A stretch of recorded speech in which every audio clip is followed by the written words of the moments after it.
Bonjour à toutes, bonjour à tous, bonjour à tous les éveillés, les réveillés, les encore un peu endormis, les chercheurs de vérité, les vrais sceptiques, les faux sceptiques, les moutons noirs, les starseeds, les walking, les followers, les vrais lovers, les qui voient des signes partout, les complètement fêlés qui laissent passer la lumière, les atypiques inspirants, les asthmatiques expirés, les artisans de lumière, les pionniers du nouveau monde, les galactiques infiltrés, les troubadours de lumière, les animaux domestiques, bref, bienvenue à tout le personnel au sol. Alors, pour ceux qui ne me connaissent pas, je suis Phil Dewan, coach, éclaireur et facilitateur de changement.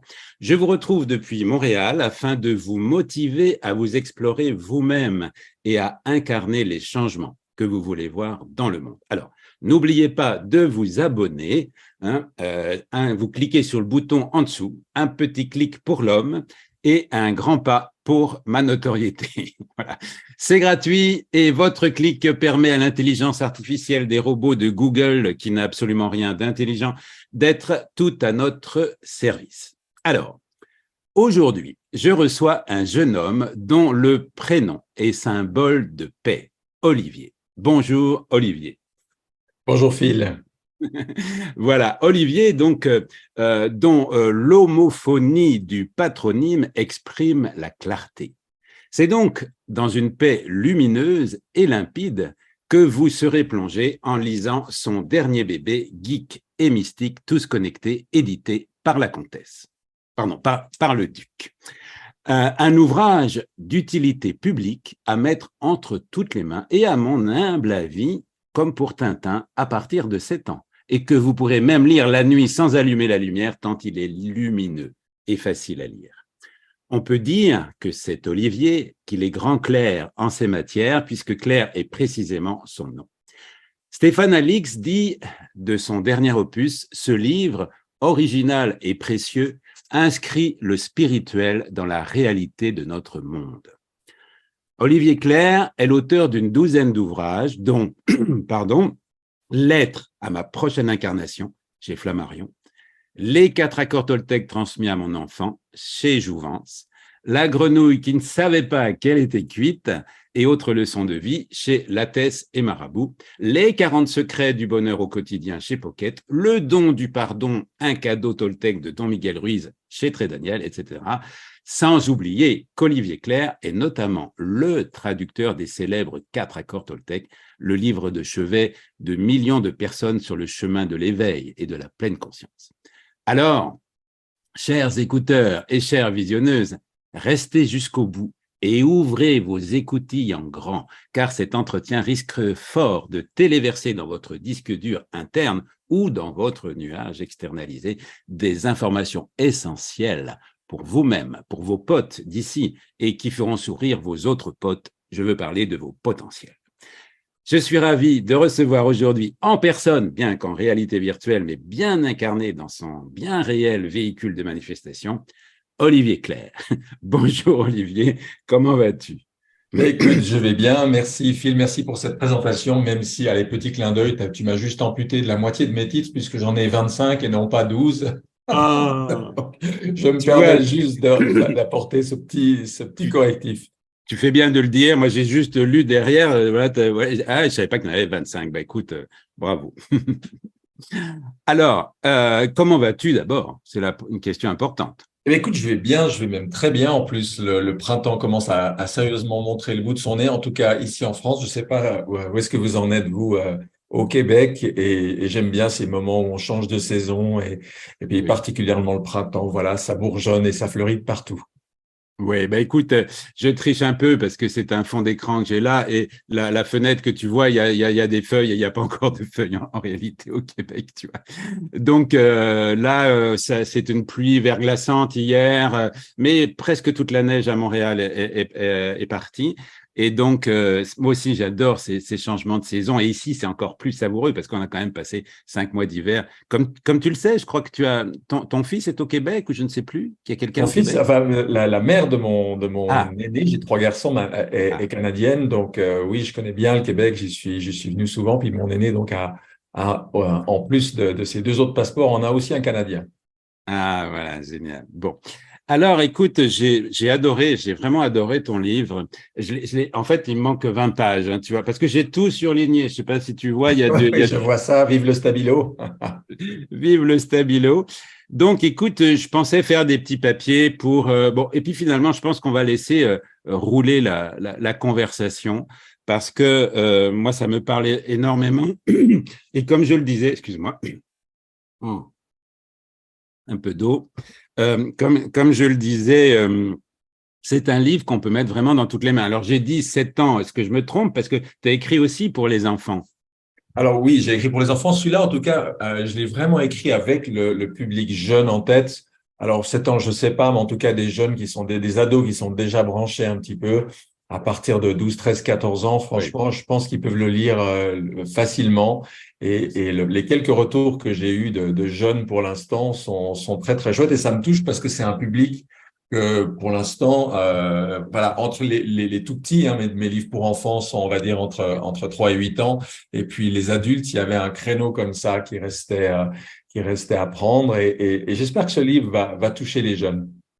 ah ouais, mais moi, écoute, j'en suis certain parce que tu fais une analogie qui saute aux yeux, je veux dire, qui est tellement évidente que telle fois c'est tellement évident qu'on le voit pas.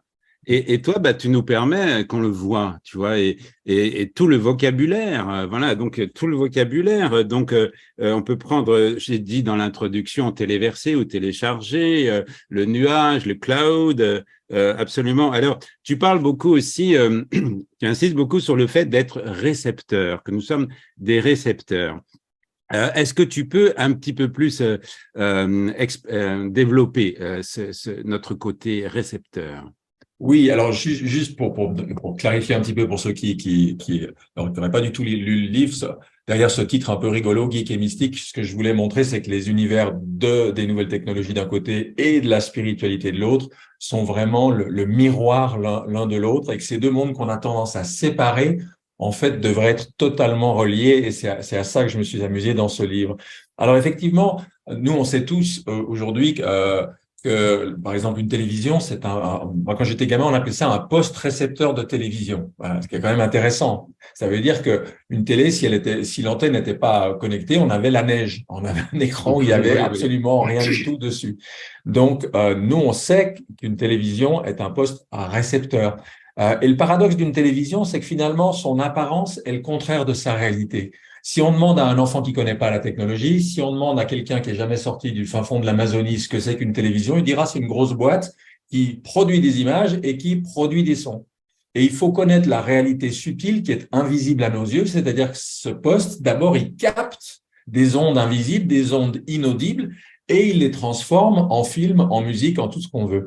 Et ce qui est intéressant, c'est que d'un point de vue spirituel, eh bien, nous sommes des récepteurs. L'être humain, mais on pourrait dire ça de tous les êtres vivants, est d'abord un capteur. C'est-à-dire que nous captons une énergie spirituelle et nous la manifestons. Alors, nous, les humains, on la manifeste sur 3 plans. On la manifeste au plan mental et ça, c'est le plus évident parce qu'est-ce qu'on dit? On dit, je réfléchis.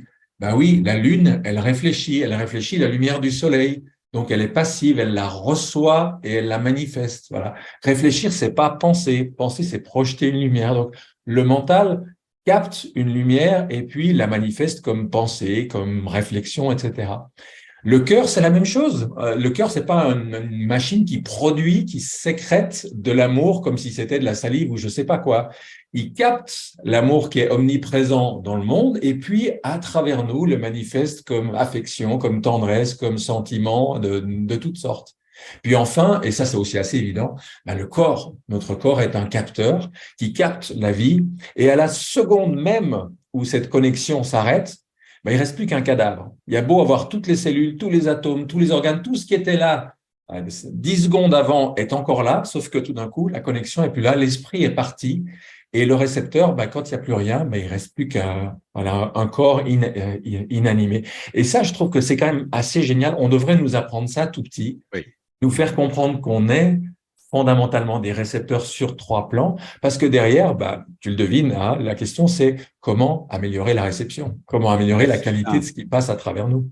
C'est ça. Et ça, franchement, là, ça résume tout ce qu'on a à faire, en fait. C'est ça, c'est juste comme tu dis, d'améliorer la réception. Et moi qui suis, un artiste, qui travaille beaucoup avec l'imaginaire, pour moi, pour me capter, il y en a qui parlent du syndrome de la page blanche. Le syndrome de la page blanche, c'est simplement parce qu'on n'a pas on n'a pas établi la connexion avec Ouais. tu parles aussi des champs morphiques de Rupert Drake. On va peut-être en parler un petit peu plus tard.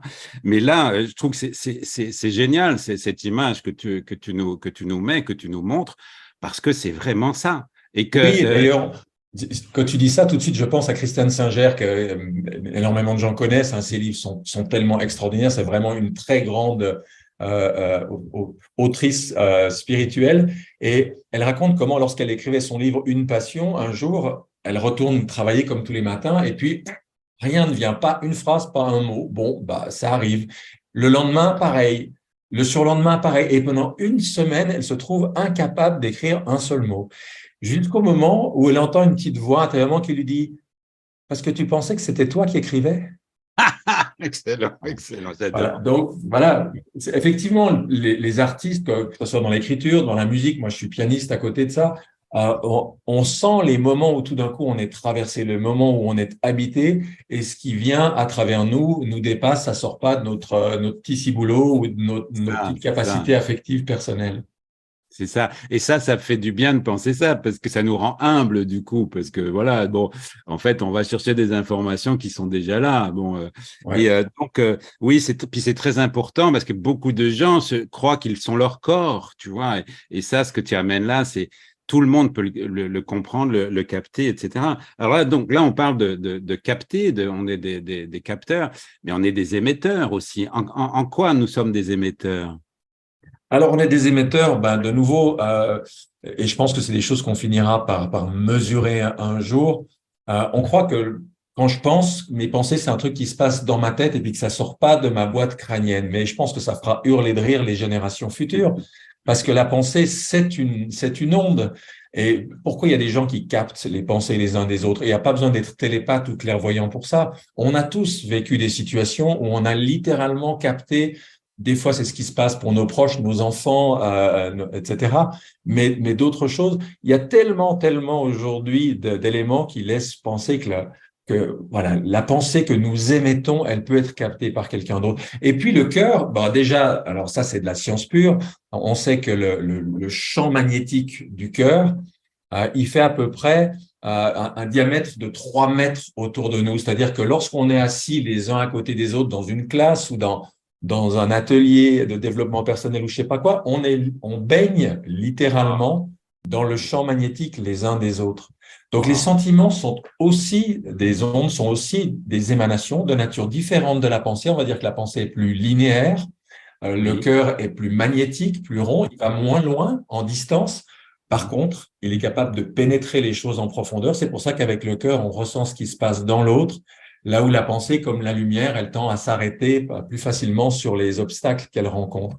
Voilà, donc oui, nous sommes des émetteurs, et si on en avait conscience, et j'espère que cette conscience va se développer parce que plein d'auteurs en parlent, ben un jour, on se poserait la question de se dire, tiens, le matin, quand je suis en train de lire le journal et de boire mon café, et puis qu'on me dit dans le journal tous les gens que je dois détester aujourd'hui dans le monde parce que ce sont tous les responsables finalement de ce qui va pas, qu'est-ce que je suis en train de bazarder Ouais. dans l'atmosphère comme pensée négative, comme sentiment malsain, qui vont s'accumuler jusqu'à former des nuages d'orage. Puis un jour, patatras, la foudre tombe quelque Voilà. part et on ne se rend pas compte que ce qui se passe peut-être à l'autre bout du monde est peut-être lié à des sentiments, à des émotions qu'on bazarde un peu partout sans conscience, sans attention.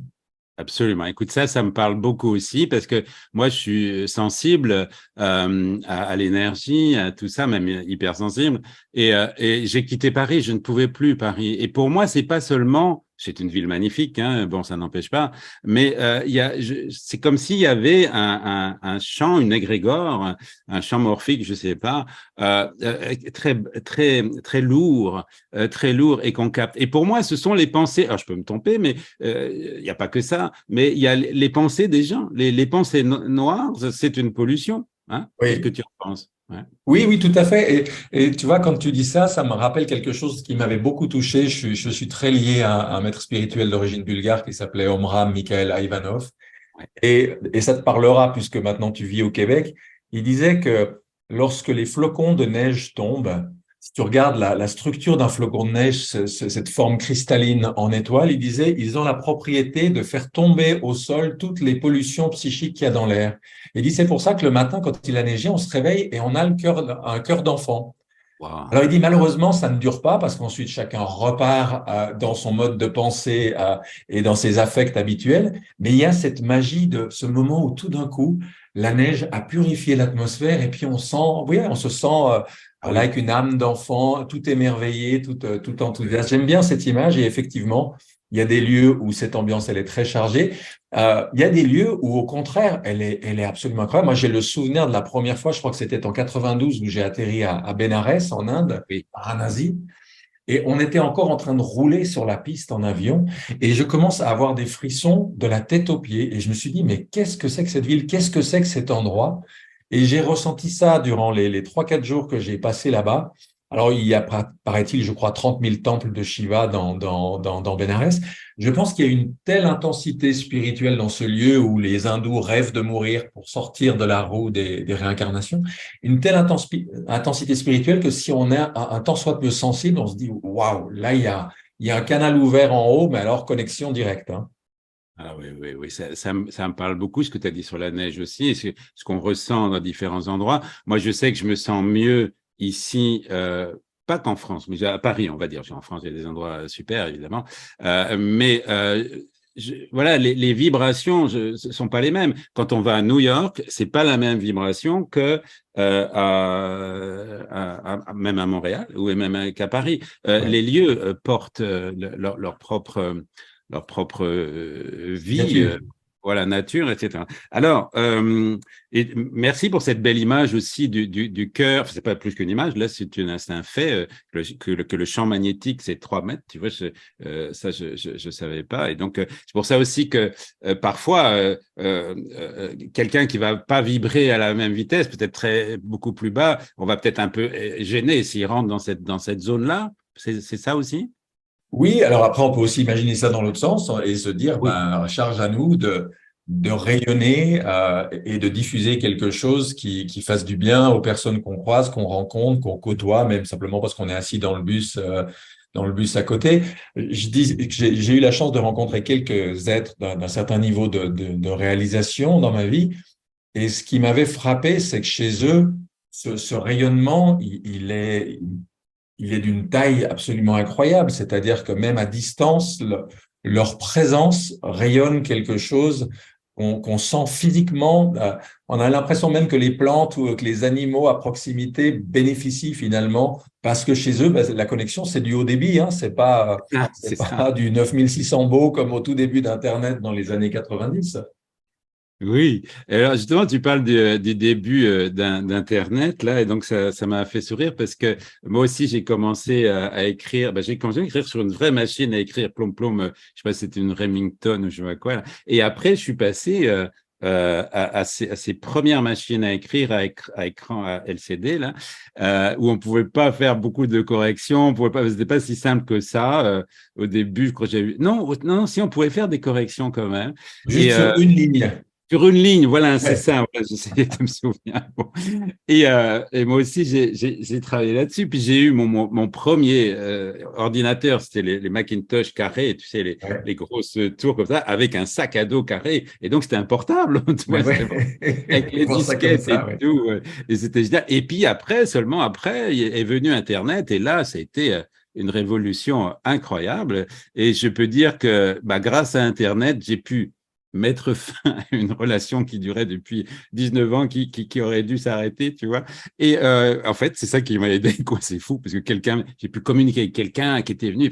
Enfin, voilà, là, ça a changé complètement notre façon d'être lié et de communiquer Internet. Donc, moi, je suis ravi. Alors, je suis pas un geek dans le sens où complètement passionné de tout ça, mais je trouve que ce sont des outils extraordinaires. Et pour revenir à ce qu'on disait tout à l'heure aussi, enfin, je sais pas si tu l'as dit, mais tu l'as évoqué, c'est qu'en fait, la réalité, les réalités qu'on crée souvent existent déjà dans la nature, en fait. Comme par exemple Internet, on sait que les arbres, ils communiquent incroyablement avec les racines, les odeurs, les je sais pas quoi. Et donc ça, c'est passionnant. Et toi, tu es musicien en même temps, donc tu m'as dit là, tu es pianiste. Parle-moi un petit peu du piano, parce que musique, hein, c'est important aussi. Hein, ça vient de muse, hein, qui étaient les transmetteuses entre les terriens et les humains et les dieux. Et parle-moi de musique un peu avant qu'on rentre plus. Juste pour rebondir brièvement sur ce que tu as dit Oui, juste avant, là, il y a 10 secondes, effectivement, j'ai la conviction, mais je suis pas le seul, que la plupart de nos inventions technologiques qui nous paraissent super modernes et qui sont fascinantes, style le téléphone, la radio, style Internet, etc., ne sont que des imitations, finalement, des copies de ce que la nature sait faire depuis des millions d'années. Voilà, c'est-à-dire que émettre, capter et émettre de l'invisible, la nature sait le faire. Elle savait le faire avant même qu'on songe à des choses comme ça. Et ça, c'est quelque chose qu'on devrait nous apprendre. C'est-à-dire que moi, j'adore la technologie et je l'utilise et je trouve ça génial, mais je n'oublie jamais que la moindre fourmi que je vois dehors sur ma terrasse, elle est connectée par l'invisible avec la reine des fourmis, il y a la même chose dans les abeilles et ailleurs. Et ça, je pense que ça nous donnerait un peu plus d'humilité en tant qu'humains, de réaliser que ce que fait la vie depuis 4 milliards d'années sur cette Terre est absolument éblouissant et qu'on est encore loin, loin d'en avoir compris toutes les subtilités. Donc ça, voilà, je voulais quand même oui, oui. repréciser ça. Non, restons Et, là-dessus, si tu veux, parce que c'est très important. Oui, avant de parler de musique, tu as parfaitement raison. Parce que, tu vois, moi, j'ai écrit un bouquin, là, Vivez votre voix en pleine présence, qui a été, pas préfacé, où j'ai mis en exergue une phrase d'Idriss Aberkan, où il dit: La nature est une bibliothèque, lisez-la au lieu de la brûler. Et effectivement, quand on se penche sur comment est la nature et notre propre corps, qui est d'une intelligence exceptionnelle, enfin, c'est fabuleux, et puis notre cerveau qu'on utilise que 10%, etc. Et comme tu dis, ce qu'on réalise, en fait, c'est des imitations. C'est des imitations. Et alors, j'ai une question à te poser là, parce que j'ai pensé une fois, je dis, quand on a inventé la roue, c'est important, la roue, tout à coup, ça a mis plein de choses. Après, il y a eu les automobiles et tout ça. Si au lieu d'inventer la roue, on avait travaillé sur soi et qu'on on avait travaillé la téléportation, notre monde aurait peut-être été différent, tu crois pas?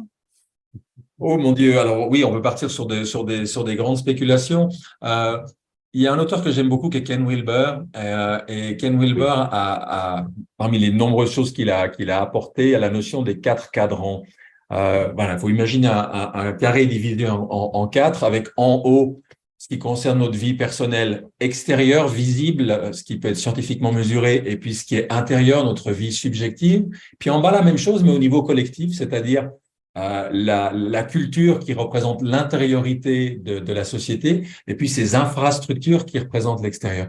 Et ce que je trouve passionnant, c'est de réaliser que finalement, depuis des siècles et des millénaires, les humains se développent toujours dans les deux domaines à la fois. C'est-à-dire que si je prends un exemple tout récent, en même temps qu'il y a un essor considérable de la science, de l'intellect, du mental qui sont liés symboliquement à l'élément air depuis toujours, eh bien, conquête de l'air, conquête spatiale, voilà.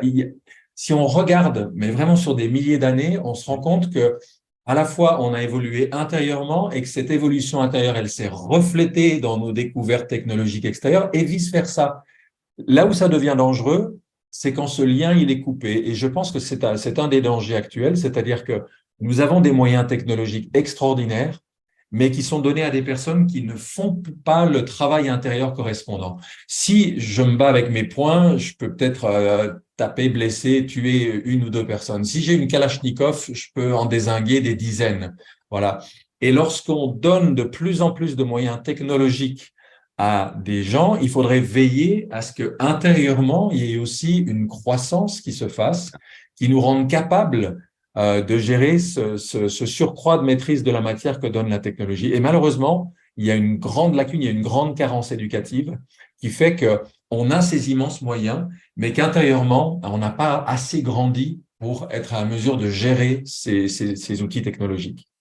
Ouais, bah écoute, ça, c'est très important que tu dises ça aussi. On pourrait même faire un parallèle avec ces très grands intellectuels, enfin, très grands, dits intellectuels politiques qui ont des moyens maintenant fabuleux avec les médias et qui n'ont peut-être pas fait, enfin sûrement pas, le travail intérieur qui correspond. Et donc, ça crée des catastrophes.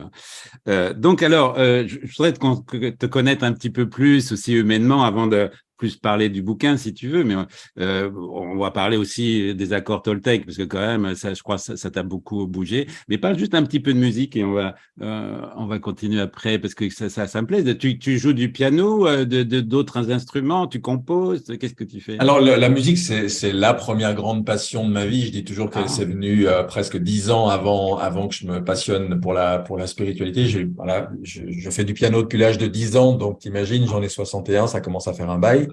Voilà. Et si j'en avais eu le niveau ou les compétences, je pense que j'aurais adoré faire une carrière dans la musique. Bon, la vie en a décidé autrement, mais je travaille en musique, j'écris en musique, je vis en musique. J'ai aussi, pendant une époque, dirigé une chorale. oui. Voilà, donc la musique, je trouve que dans les choses qui nous permettent de sortir de nous-mêmes, de nous connecter au divin, au spirituel, et ce qui est incroyable, c'est à travers les musiques les plus diverses qui soient. Moi, j'ai une formation classique, après j'ai découvert le jazz, la world music, et on trouve des musiciens inspirés dans pratiquement tous les genres. Et je trouve que la musique est pour moi un des moyens les plus extraordinaires de s'ouvrir la conscience, de se dilater, de toucher à quelque chose qui est pour moi de l'ordre du divin. Ah oui, ben complètement, hein, complètement. Moi aussi, là, pour moi, la musique, c'est extrêmement fort. Je fais juste une petite incise là, mais bon, parce que je viens de lancer un mouvement qui s'appelle les Troubadours de Lumière, justement, qui, pour ensemencer la terre avec des chansons, avec des poèmes, avec tout ce qui fait vibrer. Et voilà, je voulais juste dire ça parce que moi, la musique aussi, je ne peux pas vivre sans musique. Donc, et je regarde ce que j'ai besoin comme musique, même des fois que des fréquences, hein, tu vois, comme je te dis en off juste avant de me préparer, j'écoute des fréquences pour voilà qui me manquent. Je regarde avec mon pendule, tiens, de quoi j'ai besoin ce matin? Ah ben ouais, j'ai Mm. besoin de 417 Hz, je le fais.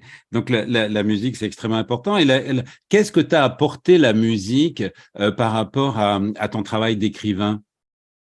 Alors, pour moi, la musique, c'est peut-être l'art avec lequel je ressens le plus cette dimension d'inspiration, de connexion. Je le sens des fois quand je suis au piano et que tout d'un coup, je suis plus en train de jouer, je suis en train d'écouter ce qui se joue à travers moi avec beaucoup d'émotion. Donc ça, je l'ai vécu dans la musique avant de le vivre par moments dans l'écriture, notamment dans la poésie. Euh, je pense que c'est vraiment un art dans lequel cette dimension de reliance, d'inspiration, upload, download est très forte. Il suffit de parler avec quelques musiciens pour sentir que leur vie, elle est là-dessus, elle est connectée, elle est branchée.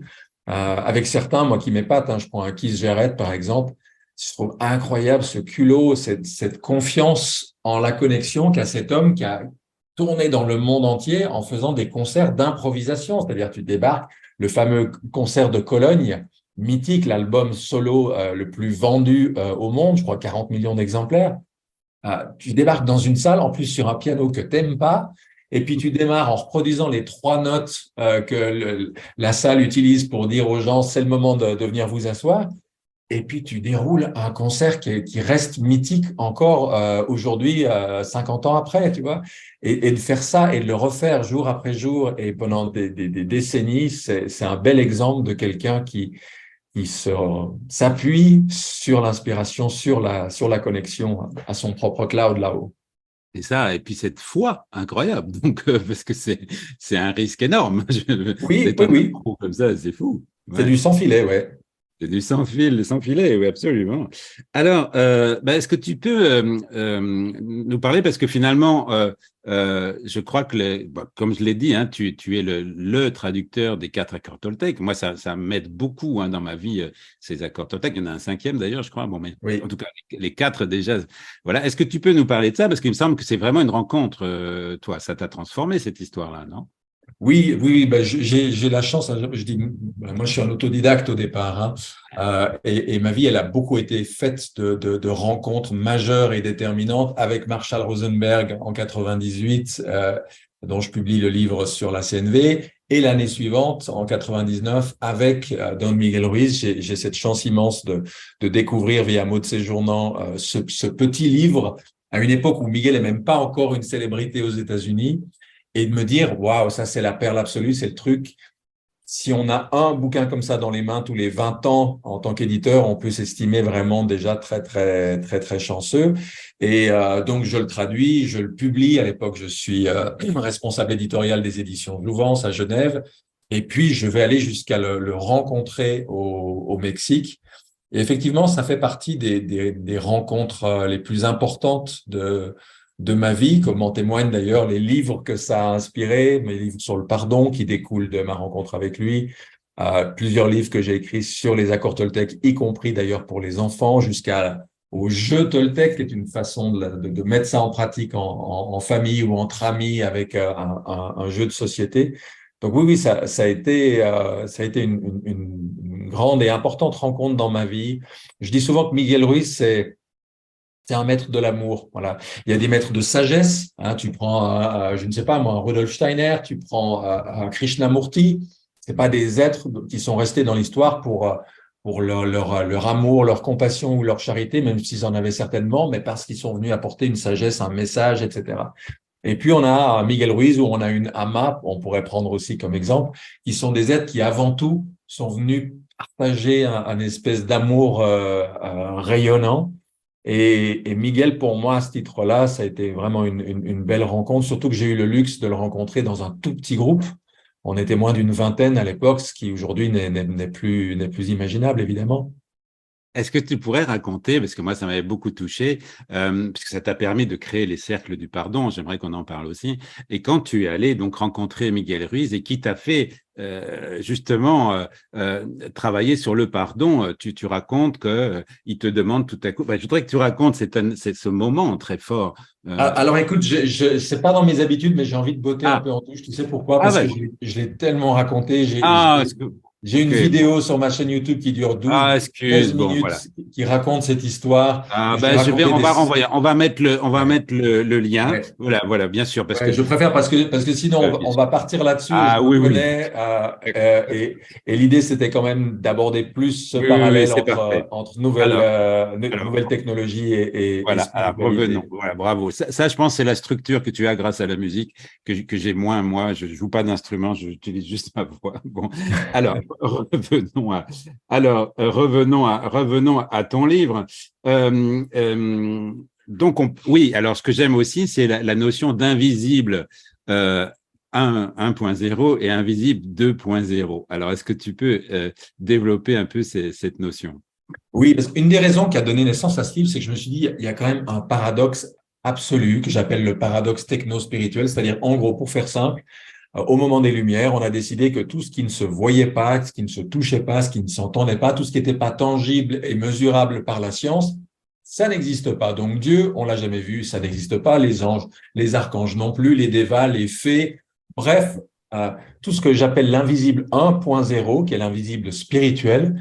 Il y a un monde, le monde des Lumières, de la science, de l'objectivité, qui a décidé on n'en a pas besoin, on peut très bien expliquer le monde comme ça, donc exit l'invisible 1.0. Et puis, les années passent, les siècles passent même, et puis on se retrouve aujourd'hui, nous, en 2023, et nous sommes devenus littéralement des artisans de l'invisible, c'est-à-dire que du matin au soir, nous n'arrêtons pas de manipuler de l'invisible. Regarde, pourquoi on se parle en ce moment? Parce que des ondes invisibles nous relient à travers l'espace entre la France et le Québec et permettent ces échanges-là. Mon smartphone, mon GPS, le Wi-Fi, le Bluetooth, sans arrêt. Et c'est invisible-là, parce que tu n'as jamais vu une onde Bluetooth, tu n'as jamais vu une onde Wi-Fi, une onde TV, une onde radio. Ces ondes-là, on les voit pas non plus. Et pourtant, cet invisible que j'appelle l'invisible 2.0, on passe notre temps à l'utiliser et à le manipuler. Et moi, j'ai eu envie de montrer que ces deux invisibles étaient le miroir l'un de l'autre et que nos appareils, nos GPS, nos smartphones, etc., fonctionnent de la même façon que fonctionne le vivant. Voilà. Et du coup, ça veut dire que ceux qui sont branchés spiritualité, ils vont comprendre la technologie beaucoup mieux. Parce qu'il y a des gens qui font une espèce Oui, d'allergie à la oui, technologie. oui.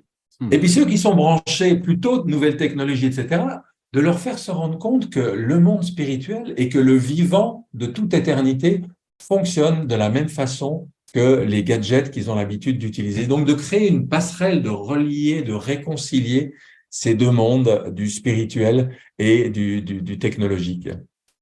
Oui, ben c'est ça. Ouais. Revenons à ton bouquin parce qu'effectivement, c'est vraiment ça. Alors, est-ce qu'on pourrait, est-ce qu'il y aurait quelque chose dont tu aimerais parler plus précisément par rapport à ce livre parce que c'est très très riche. Il y a les communautés, les familles, les tribus spirituelles. Il y a, on parlera aussi du centième singe aussi parce que ça c'est très important. Tu l'évoques. La différence entre le cloud, la mémoire externalisée, les logiciels, enfin, c'est incroyable. Est-ce qu'il y aurait un point un peu plus que tu aimerais, sur lequel tu aimerais développer Alors maintenant? effectivement, je me suis amusé dans ce livre à construire ce parallèle, mais vraiment point par point, c'est-à-dire le hardware, le disque dur, la mémoire, les applis, les logiciels, l'OS sur lequel on tourne, etc. Et il y a un élément que je pense sur lequel on peut s'arrêter 2 secondes, c'est que il y a quelque chose qui relie le monde spirituel et le monde technologique d'une façon que je trouve assez époustouflante. En tout cas, pour moi, c'est une des grandes découvertes de ma vie en 81, si ma mémoire est bonne. Ce sont les théories de ce biologiste britannique qui s'appelle Rupert Sheldrake et qui a sorti en 81, sauf erreur, c'était la mémoire de l'univers. Il a sorti cette théorie des champs morphiques ou des champs morphogénétiques. Morpho, c'est la forme, morphogénétique qui engendre la forme, parce qu'en biologie, il y avait un mystère non résolu sur comment, à partir de 2 cellules qui se ressemblent comme 2 gouttes d'eau, mais on voit apparaître des formes finales qui sont très différentes. Et il va faire une supposition géniale, c'est de dire, mais chaque être vivant, c'est-à-dire que ce soit un être humain, que ce soit un rat, que ce soit une cellule, que ce soit un oiseau, une plante, etc., a un champ d'énergie qui lui est associé, qu'il appelle un champ morphique ou champ morphogénétique. Et ce qui montre, c'est le rapport qu'il y a entre les deux. C'est-à-dire que, par exemple, moi, je suis un humain, donc je suis relié au champ morphique des humains, et mon expérience upload, elle vient enrichir le champ collectif de toute l'humanité. Et puis download, je bénéficie en retour de l'expérience accumulée par les générations passées. Alors, ce qui est fascinant, c'est que ce qui pourrait paraître une théorie assez abstraite, eh bien, il a fait depuis 40 ans des centaines d'expériences, aussi bien avec les humains qu'avec les animaux, qu'avec les plantes, qu'avec des cristaux, qu'avec tout ce qu'on peut imaginer, qui vont dans le sens de prouver la théorie des champs morphogénétiques. Alors, cette théorie, pour l'instant, elle est ni prouvée ni infirmée. Il y a un prix d'ailleurs assez important de quelques dizaines de milliers de dollars pour qui arriverait soit à l'infirmer, soit à la confirmer. Mais n'empêche qu'en 40 ans, eh bien, elle a connu un essor considérable dans des disciplines très différentes parce qu'elle fait justement ce pont entre le spirituel et le technologique, entre le monde de la matière et le monde de l'esprit. Et donc, il me semblait intéressant de la résumer en quelques pages dans mon livre pour ceux qui connaîtraient pas encore cette théorie, qui permet aussi bien de comprendre pourquoi, par exemple, les gamins, euh, ils arrivent à apprendre 10 fois plus vite que nous certaines choses sur lesquelles on a vraiment ramé parce qu'on était les premiers. Donc le Et, champ des ordinateurs, le champ d'Internet, au début, il était tout bébé. Mais quand tu te retrouves avec des millions de personnes qui ont accédé à ça, d'un coup, les enfants, ils arrivent et paf, ils se connectent là-dessus. Et puis, en un rien de temps, ils arrivent à maîtriser ces outils-là parce qu'ils bénéficient via ce champ de conscience de l'expérience d'avant. Alors, l'existence de ces champs, parce que si je prends mon exemple, voilà, je suis un homme, il y a le champ des hommes. Je m'appelle oui, Claire, il y a le champ de la famille Claire. Je suis suisse, oui. il y a le champ du pays dans lequel j'ai grandi. Je vis en France, je connais. Donc on est comme des poupées russes branchées sur énormément de champs différents. Et du coup, il y a une vraie question à se poser.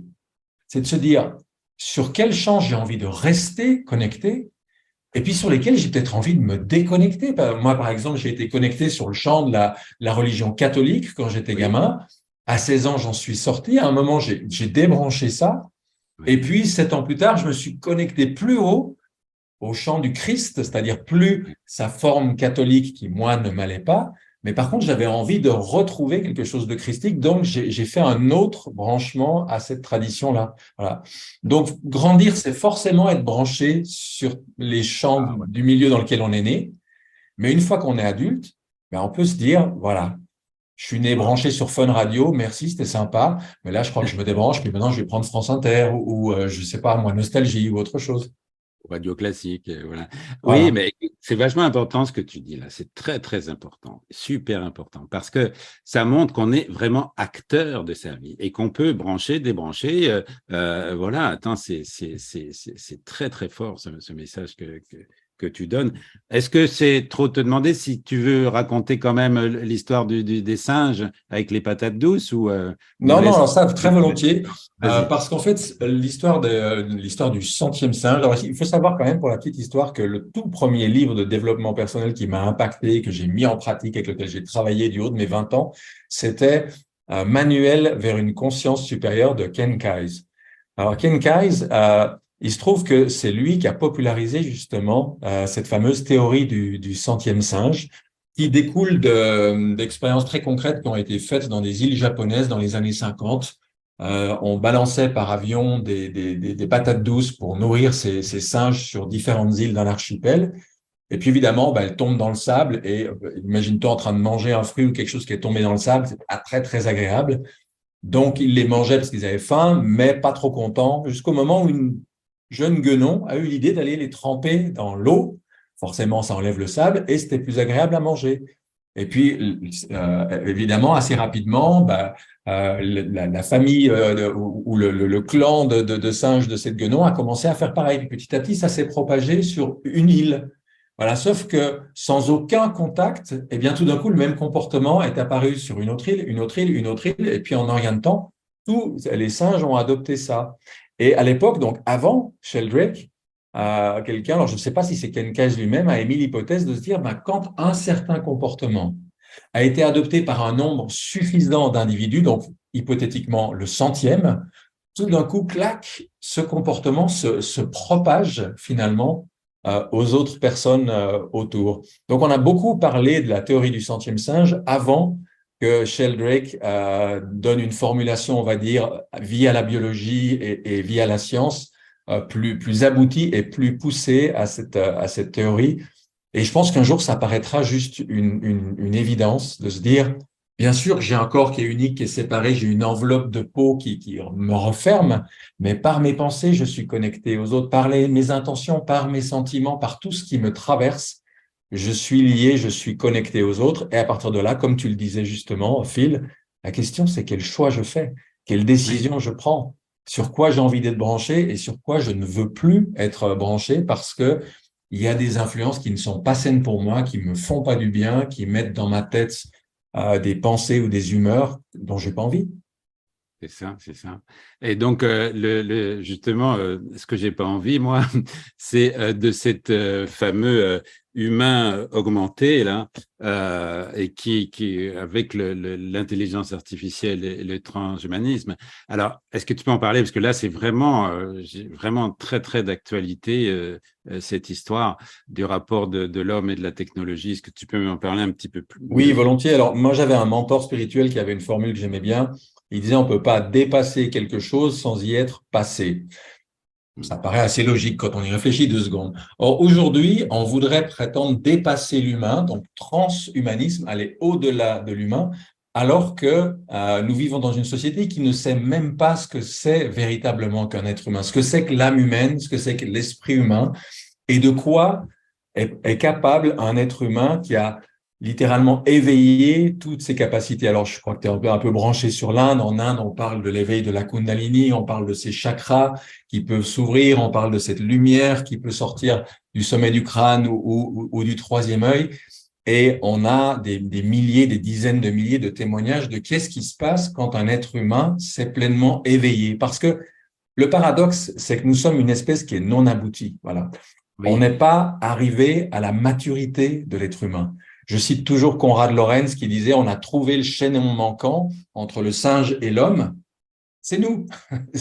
C'est une façon de dire, on est une espèce pas aboutie. Pour l'instant, on vit une espèce de crise d'adolescence ouais. collective de l'humanité. Donc, la Mm. crise d'adolescence, on sait tout ce que c'est, on y est passé. Mais là, collectivement, eh bien, l'humanité est à la fois coupée de la Terre, hein, coupée de maman Terre, et puis coupée de papa ciel, hein, et on vit cette petite crise d'adolescence à se regarder nos nombrils et nos créations pendant que la Terre se meurt et que le ciel n'arrive pas à se brancher sur nous. Bon, Ouais. c'est une étape, une crise, faut qu'elle se passe. Mais un jour, on peut imaginer plus loin, je ne sais pas si c'est 100 ans ou 1000 ans, Rudolf Steiner disait qu'il faudrait 7 humanités successives avant de parvenir à la maturité de l'espèce humaine. Je crois qu'on en est à la 5e, donc on a encore un peu de temps devant nous.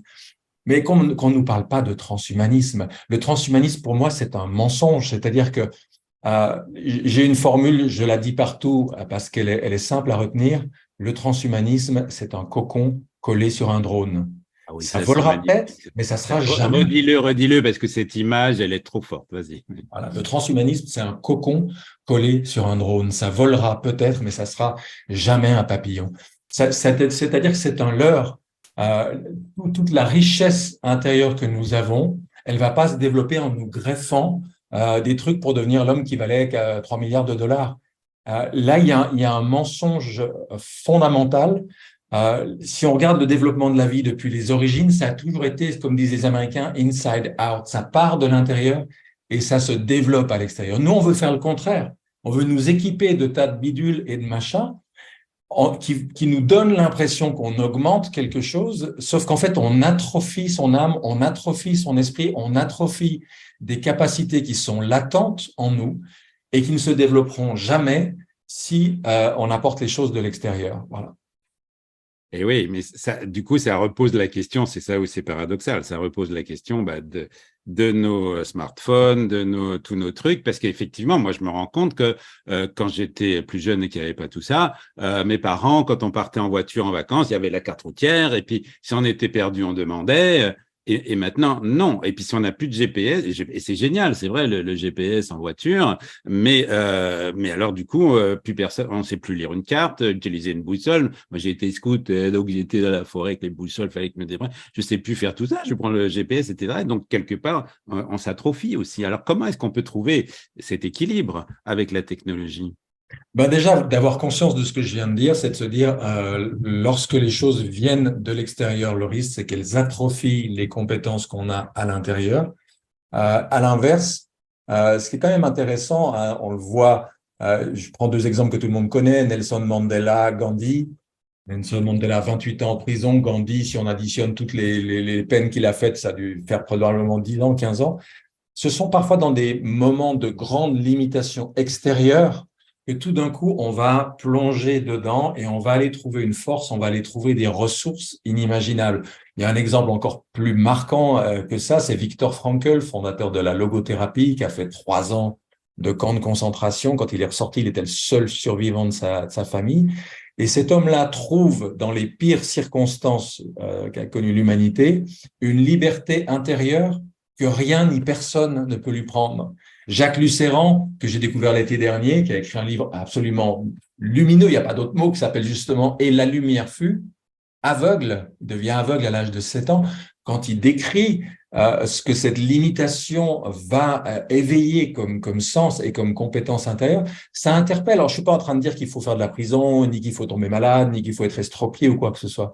Mais ce n'est pas pour rien si dans les pratiques spirituelles, des fois, on nous amène à diminuer certains stimuli extérieurs parce que ça va nous permettre de découvrir des choses intérieurement. Tu sais, c'est rigolo, tu es à Montréal, et la dernière fois que j'y étais, j'ai refait pour la première fois de ma vie depuis plus de 30 ans du caisson d'isolation sensorielle. Oui. Samadhi Tank, on appelait ça. Moi, j'ai écrit un livre là-dessus en 85, t'imagines? Ah, Et l'idée, c'est que tu baignes dans de l'eau très salée, ce qui fait que tu flottes sans effort. Elle est à température du corps, donc au bout d'un moment, tu ne sens plus ton corps. Tu es dans le noir, tu n'as pas de son. Donc, on appelle ça de l'isolation sensorielle. Et au départ, les scientifiques étaient sûrs que si on arrêtait les stimulations sensorielles, ben, on s'endormait. Et en fait, pas du tout. On s'est rendu compte que dans ces samadhi tanks, dans ces caissons d'isolation sensorielle, tout d'un coup, waouh, la conscience libérée de tous ces assauts extérieurs accédait à des états de conscience complètement différents. C'est pour ça qu'il y a eu un engouement considérable dans le milieu des années 90 pour ces outils d'exploration intérieure. Ah oui, oui, ça doit être une expérience fabuleuse. Sur d'autres technologies, j'évoquais le GPS aussi, tu en parles. Est-ce que tu peux nous développer un petit peu aussi, voilà, pour toujours faire le lien Le entre parallèle. parallèles, Alors oui. oui, parce que l'un des buts de ce livre, c'est de montrer finalement que tout ce qui existe dans la technologie existe déjà dans le domaine spirituel. Donc un GPS, c'est super, on en utilise tous, mais comme je dis dans le livre, si je ne sais pas où je dois aller, si je ne sais pas où je vais rencontrer ma future épouse, si je ne sais pas où je vais trouver un nouveau travail ou tomber sur le livre je peux pas programmer un GPS si je ne sais pas où est la destination. Le GPS au niveau spirituel, c'est GPS guidé par la source. C'est-à-dire, ça Ah, consiste dans ces prières, dans ces méditations, à leur dire là-haut, guidez-moi pour que je me trouve au bon endroit, au bon moment et que je fasse les rencontres, les apprentissages nécessaires au plein épanouissement de mon être. Et ce qui est complètement bluffant, et je pense que plein de personnes qui nous écoutent l'ont vécu, c'est qu'effectivement, on va se retrouver de façon complètement improbable, impensable, au bon endroit, au bon moment. Alors, je ne suis pas contre le fait d'utiliser des technologies, que ce soit le GPS ou Mythique pour rencontrer l'âme sœur, mais Mythique, c'est pareil. Quand on va là-dessus, ben, on va se taper un profil et puis on va dire je voudrais rencontrer une blonde ou une brune ou un brun ou une rousse ou ce qu'on veut. Puis on va mettre tout un tas de critères, voilà, et qui sont peut-être complètement à côté oui, de à quoi correspond l'être qui est véritablement fait pour nous. Alors, on peut aussi se brancher sur le mythique cosmique et de nouveau, voilà. là-haut, leur dire, faites-moi rencontrer l'homme, la femme, la personne qui est exactement fait pour que ensemble on grandisse, que l'amour soit là et qu'on puisse vivre quelque chose qui va à la fois nous épanouir, nous, personnellement, mais nous permettre d'offrir au monde, d'offrir à la société le meilleur de nous-mêmes. Et alors, je raconte même une histoire personnelle, d'ailleurs, dans le livre, comment j'ai rencontré ma femme. Hein. Oui, Ce sont des choses, tout ce dont je parle dans le livre, je l'ai testé, je l'ai pratiqué, je l'ai vérifié. Je ne parle pas d'ici, je parle vraiment d'un vécu personnel. ça, ouais. Oui, vas-y, donc je t'en prie. Oui. Ah ben, je ne vais pas Ah raconter non, je croyais que tu allais le dire. Non, je croyais que tu allais le dire. dans Non, le non, je livre, mais croyais que tu c'est allais pour le dire. dire Donc, mais voilà, vas-y, vas-y. j'incite mes lecteurs finalement à aller chercher les équivalents spirituels, à se brancher sur l'Internet spirituel, à se brancher sur le mythique spirituel, à se brancher sur le GPS spirituel. Continuer d'utiliser les outils qui sont là puisqu'ils ont leur utilité, mais utiliser aussi ces outils C'est ça. pour vous rappeler de faire le travail spirituel. Mettez sur votre téléphone portable euh, une bougie, un fond d'écran de bougie, ou je sais pas, pour l'arbre séphirotique par exemple, ou les anges, ou un Bouddha, ou ce que vous voulez. Et chaque fois que vous le regardez, une seconde avant de consulter vos mails, vos messages, WhatsApp, Messenger, je ne sais quoi, hop, vous vous branchez là-haut, vous leur demandez de downloader, de télécharger Ouais. les informations, l'inspiration, ce dont vous avez besoin aujourd'hui, là, maintenant. Et à partir de ce moment-là, eh bien, nos gadgets technologiques sont plus quelque chose qui nous éloigne du spirituel, ça devient des alliés finalement d'un cheminement intérieur. Donc, chapitre par chapitre, il y a à la fois un élément théorique pour construire ce parallèle entre les deux mondes, et puis toujours un exercice pratique qui permet finalement de connecter ces deux mondes et de faire en sorte que le technologique soit au service du spirituel. Super. Et je pense tout à coup aussi à différence entre mémoire vive et l'autre mémoire, je ne sais plus comment on l'appelle. Euh, Mémoire euh, morte, voilà. la Non, mémoire, mais comme, le disque dur, ah, voilà. disque dur, voilà, mais mémoire vive et disque dur. Et ça, c'est très intéressant parce que ça nous fait toucher du doigt la différence entre le savoir et la connaissance. Est-ce que tu peux développer un petit peu?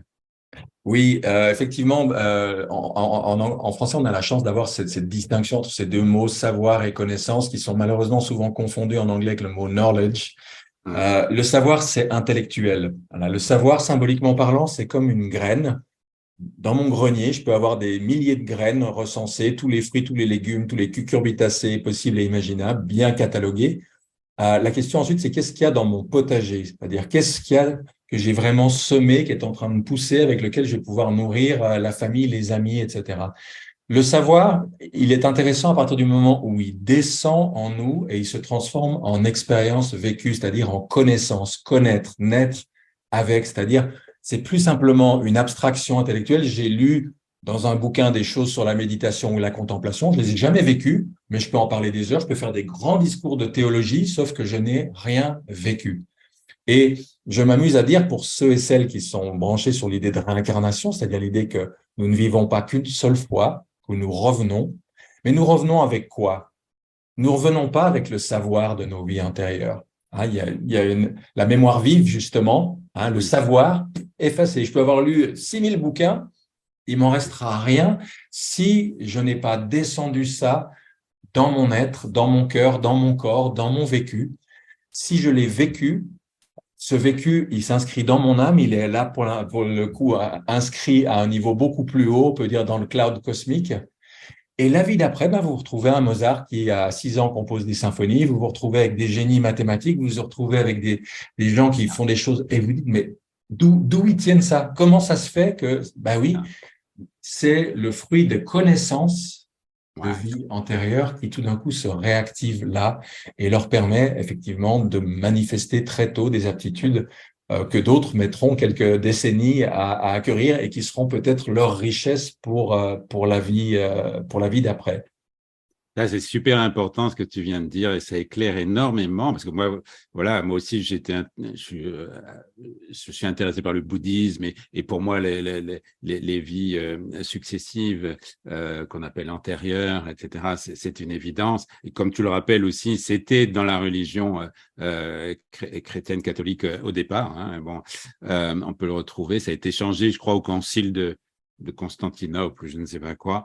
Euh, et, euh, et donc, tout à coup, ça y est, j'ai perdu le fil, c'est pour ça que je m'appelle Phil. Je voulais dire un truc. De quoi on parlait juste avant, là? Ben, on parlait justement de ces liens entre la mémoire vive, la Voilà, mémoire justement, tu vois, pure. là, moi, j'ai une mémoire vive qui est très volatile. Tu vois, bon. Et alors, oui, ce que tu dis par rapport à la réincarnation, parce que moi, je me disais, oui, bah, quand on vient, que effectivement, on garde tout ce qu'on a dans notre vie d'après. D'ailleurs, tu as écrit un livre là-dessus, hein, Lettre à ma prochaine incarnation. Je l'ai pas lu, mais ça doit être super intéressant. Et en fait, ce que tu dis là est très important. C'est-à-dire qu'effectivement, tout ce savoir intellectuel, etc., pouf, c'est disparu. C'était dans la mémoire vive et il y en a plus. Et par contre, on revient avec tout ce qu'on a incarné, c'est-à-dire que vraiment expérimenter. Tu vois, c'est vraiment ça, c'est vraiment d'expérimenter. Bon, écoute, c'est Et c'est riche. important de le dire dans une Oui, culture où malheureusement tout est fait pour nous gaver le cerveau d'une ouais, quantité incroyable de données, d'informations, de savoir, sans parler même du fait que énormément de ces informations et de ce savoir n'est même pas vrai, n'est même pas voilà. complet, n'est même pas exact. Mais par contre, beaucoup trop de gens grandissent avec un manque cruel d'expérience de première main. Voilà, ils ont tout lu. Coluche avait une de ces formules que j'adore, hein, parce qu'il avait le sens de la formule. Quand il définissait un technocrate, il disait c'est quelqu'un qui sait tout sur tout et rien d'autre. Voilà. Mais il définit l'homme moderne, c'est-à-dire qu'on a des gamins qui, à 15 ans, croient qu'ils savent tout parce qu'ils ont lu plein de choses. Mais tu peux lire une bibliothèque entière sur la sexualité. Hein, tant que tu n'as pas eu ta première relation sexuelle, tu ne sais Oui, rien sur la sexualité. Voilà. exact. Et c'est ce décalage entre le savoir et le vécu qui est dramatique aujourd'hui. C'est-à-dire que beaucoup de gens, par exemple, bah, on a vu ce qui s'est passé ces 3 dernières années au niveau de la santé. Combien de gens n'ont aucune expérience personnelle par rapport à leur corps, par rapport à leur santé, par rapport à une alimentation saine, par rapport à la façon de se soigner et de prendre en charge leur santé. Dans une éducation idéale, mais depuis tout petit, on apprendrait aux enfants les bases de la santé, les bases de l'alimentation saine, de la respiration, du corps et de sa gestion. Voilà. Là, il y a une carence énorme et ce manque d'expérience personnelle, ce manque de vécu, eh bien, se paye très cher dans des moments de crise. Je suis complètement d'accord avec toi et ça a été très visible avec nos politiques qui peuvent avoir des raisonnements qui paraissent absolument extraordinaires, mais qui en fait, c'est pas de la parole incarnée, pas du tout, pas du tout. Donc, c'est très dangereux de suivre des gens comme ça. Alors, ce que je voulais dire dans ton livre aussi, c'est que tu amènes des petits exercices comme ça, comme simplement, allez, arrêtez-vous, respirez. Voilà. Déjà, la respiration, ouais, moi je travaille beaucoup là-dessus. Je me rends compte que je suis tellement passionné des fois que je suis presque en apnée. Bon, qu'est-ce qui se passe? Ah, voilà, tu vois, reprendre une respiration consciente, etc. Et donc ça c'est super important. Euh, Tu parles à la fin, alors j'ai pas fini les 20 dernières pages, tu parles de danger et de protection au Oui. chapitre 8. Tu peux en dire deux, trois choses parce que voilà, je l'ai pas. Oui, parce que comme le but est toujours de construire le parallèle entre nouvelles technologies et spiritualité, eh bien, on sait que dans le monde technologique aujourd'hui, enfin nous, moi j'ai connu une époque où Internet et les ordinateurs n'étaient pas encore la cible de virus, d'attaques, de hackers, etc., de pirates, mais aujourd'hui c'est devenu un problème mondial. Internet est devenu un repère de bandits en tout genre. Donc, on a des mots de passe pour accéder à tout. Il faut des codes. Il y a même certaines choses, tu peux même pas y accéder si tu n'as pas le lien particulier pour y aller. On a appris à protéger nos ordinateurs, à protéger nos identités. On a mis en place tout un certain nombre d'éléments de protection, tout simplement parce que si on ne le fait pas, on sait qu'on peut le payer très cher. On voit aujourd'hui des entreprises, on voit même des hôpitaux, c'est quand même un comble, se faire racketter, se faire arnaquer par des pirates informatiques. Et c'est intéressant de voir que ces notions de protection, elles existent dans le monde du religieux et du spirituel depuis des siècles et des millénaires. Voilà. Contrairement au New Age, que certains amis en plaisantant appellent le New Age, N-O-I-2-L-E, Ouais. contrairement au New Age qui voudrait nous faire croire que tout est beau, tout est mignon, tout est joli, non, dans la spiritualité, on sait depuis toujours qu'il y a aussi un monde qui n'est pas un monde très, très lumineux et que on peut pas impunément être ouvert à tout et n'importe quoi. Moi, j'ai connu personnellement des gens qui ont vécu des choses terribles, dramatiques, parce que se sont lancés aveuglément dans des pratiques ésotériques, occultes, etc. Puis tout d'un coup, se sont fait parasiter et là, ça peut faire des gros dégâts. Donc, c'est intéressant de voir qu'il ne s'agit pas seulement de protéger notre ordi, notre smartphone, nos outils technologiques, mais que dans le domaine spirituel, il y a aussi des prières, des formules, des rituels pour protéger sa maison, pour la consacrer, pour se protéger soi-même et pour rester branché et connecté au meilleur du spirituel et pas laisser la porte ouverte à ce qu'on appelle les entités du bas astral ou des choses qui sont Oui, pas très oui. jolies, pas très ravissantes. Oui, oui, faut pas faire n'importe quoi, effectivement. Je suis vraiment d'accord avec toi là-dessus. Écoute, il y a mon chat qui est venu là, il a tout bougé, ça a dû perturber un petit peu. Attends, et voilà, et là. Donc il s'est carrément mis devant moi. Là, il faut arrêter. Donc je vais l'écouter. Excuse-moi. C'est pas. Non, mais bon, je plaisante. Non, mais ce que tu dis est très très riche et franchement, j'incite tout le monde à acheter ce livre et à l'offrir. Alors, je vais te laisser le mot de la fin si tu veux bien. En tout cas, il y aurait encore beaucoup à dire. Et puis, peut-être, si tu veux bien, je te réinviterai pour d'autres livres parce que c'est waouh. Tout ce que on sent que tout ce que tu écris et ce que tu dis, c'est justement totalement incarné. Et ça, c'est waouh, c'est précieux. Alors, je te laisse le Merci. mot de la fin. Le mot de la fin, c'est que je pense on a vraiment une chance extraordinaire aujourd'hui, c'est que les nouvelles technologies nous ont donné une compréhension pratique, vécue, concrète de la capacité qu'on a de passer du visible à l'invisible, télécharger, téléverser, et que si à cette génération-là, si les jeunes, si des gens qui jusqu'ici n'étaient pas branchés spirituels, si à travers un livre comme ça, on leur fait découvrir que ces deux mondes fonctionnent de la même façon, je pense que le spirituel, que beaucoup de gens jugeaient un truc Ouais, bizarre, irrationnel, illogique, je ne sais quoi, tout d'un coup vont se dire, ah, mais en fait, le spirituel, il fonctionne comme ça. Il est parfaitement structuré, cohérent, logique. Il y a des façons de fonctionner et finalement, ce que les grandes traditions spirituelles nous enseignent, les exercices qu'elles nous donnent, les suggestions qu'elles nous font, c'est pour nous permettre d'aller développer en nous ce que j'appelle le haut débit, ce que j'appelle la connexion permanente, et qui fait que l'inspiration, elle est là, ce qui fait qu'on est plus vivant, qui fait qu'on est plus aimant, qui fait qu'on a plus de discernement, de compréhension, d'intelligence au quotidien. Et il y a une part en nous, notre âme n'aspire qu'à ça. On est là sur cette terre parce qu'il y a une part en nous qui a envie de réaliser ce potentiel spirituel, ce potentiel divin qui est en nous. Donc, mon espoir, vraiment, et c'était ça qui m'a poussé à écrire ce livre, c'est que ce développement technologique soit l'occasion d'une prise de conscience de ce que nous sommes véritablement en tant qu'êtres humains, de ce que c'est que le vivant sur cette planète, et nous ouvre finalement les portes d'une évolution encore plus probante. Ben, écoute, c'est une conclusion magnifique. Merci.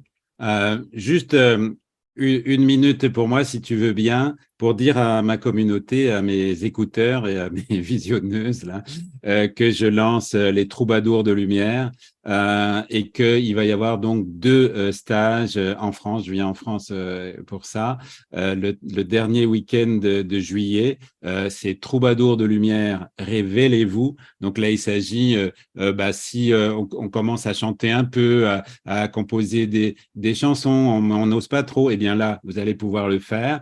Il va y avoir atelier d'écriture de chansons et aussi donc travail sur la voix comme je l'ai fait puisque ça fait 20 ans que j'étais coach vocal. Et puis un deuxième stage le premier week-end d'août qui va être Troubadour de lumière, affirmez-vous. Et là, c'est sur 3 jours. Et là, à la fin, on fait un petit spectacle avec tous des exercices sur l'énergie, sur l'ancrage, sur toute chose, enfin la respiration, sur la voix et l'écriture. Voilà. Et d'ailleurs, tu es invité si tu veux, évidemment. Ça se passera près d'Angers et il n'y a pas de danger à aller à Angers, près d'un petit village qui s'appelle Saint-Georges des 7 voies. Alors, quand on travaille sur la voix, Magnifique. il y en a 7. Alors, encore merci Olivier. Vraiment, c'est très très riche. Et puis, écoute, je te souhaite de continuer. On n'a pas parlé des cercles du pardon que j'ai expérimenté quand j'étais à Paris et qui sont fantastiques. Donc, je te réinviterai pour d'autres thèmes si tu veux bien. En tout cas, mille merci. Merci à toi aussi, Phil, pour cette occasion de partager, d'échanger. Et puis, à bientôt. Puis, bon vent et continue d'être qui tu es, comme tu es, et de rayonner comme tu fais. Ça nous fait vraiment du bien à tous. Merci, Bye bye. Phil. Pareil pour toi. Ciao. Bye bye.